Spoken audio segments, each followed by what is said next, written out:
Background of AI Human Rights Guidelines.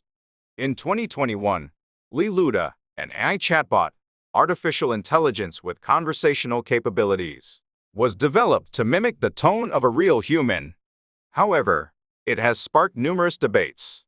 The AI chatbot learns the messages provided by users. But there was an issue when it learned things like prejudice against the disabled, homosexuality, misogyny, and sexual harassment. In fact, by delivering hate statements, Luda sparked a massive public outrage. Furthermore, the chatbot was formed by gathering 10 billion KakaoTalk conversations, but it did not follow the process of obtaining people's authorization to utilize the talks. It was also heavily chastised for infringing on people's privacy rights, such as utilizing real names during talks. As new challenges emerge in the age of artificial intelligence, there is a growing pressure for AI engineers to be more responsible.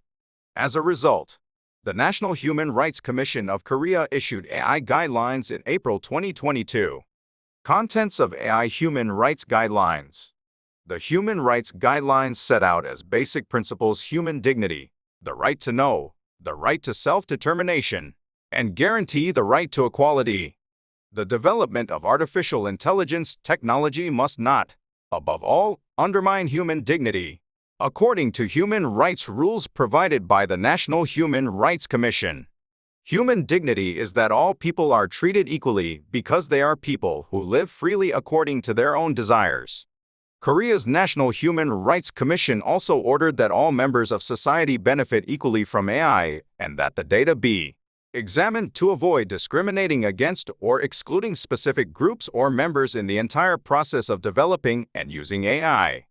The guidelines also included information on guaranteeing the people's right to know.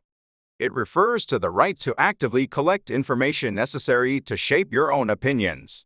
In this context, the guidelines say that explanations about the dangers of AI should be open to the general public. In other words, it is essential to know how AI affects you and to guarantee the right to make decisions on your own. In addition, this guideline stipulates the state's responsibility, making it mandatory for the state to evaluate how it affects human rights in the process of developing and using AI. And based on that, the state can control socially negative AI technologies. Let's see how AI technology will be used in the future based on these guidelines.